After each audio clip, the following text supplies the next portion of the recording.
Usually visions and plans and dreams come out of crisis. So I was sitting in the middle of a crisis. As a youth pastor, I was going, how can I get all these kids at school to come to my church and hear this message, because we can't talk about it at school anymore.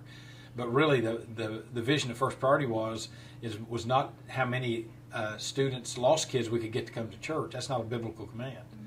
The Bible doesn't teach lost people how to go to church. It teaches the church how to go to lost people. So the vision was, instead of trying to get all these kids at the school to come to my church, why couldn't we take the kids at church and send them into the schools as the missionaries?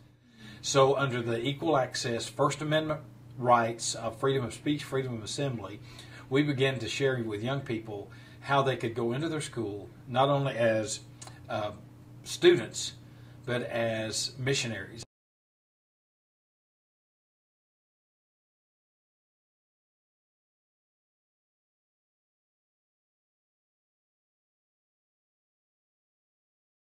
When I would go somewhere and tell people, hey, in Birmingham, we've got, or across central Alabama, we've got 200 campuses, and there's 15,000 kids a week meeting on their campuses, and there's several hundred, churches working together around a common strategy.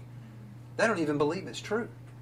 They think I'm lying. Seriously, they think you're lying, and Benny always found the same thing. They don't even believe it.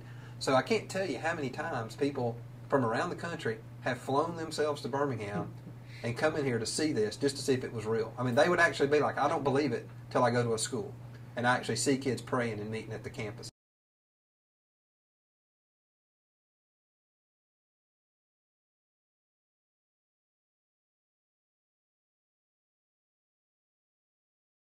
See at the Pole is, that one day a year for every school. And some schools meet at the Pole more regular than once a year. But it's that one time a year when everybody focuses their attention on coming together in a common way. It has stayed a distinctly Christian event that prays to the God of the Bible.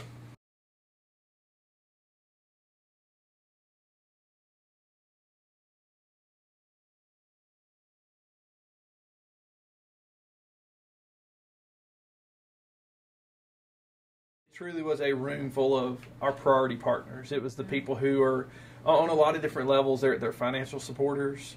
They are leaders, the people who help guide us as board members. They were youth pastors and who work daily on the campus. There were parents who have kids who've grown up through First Priority.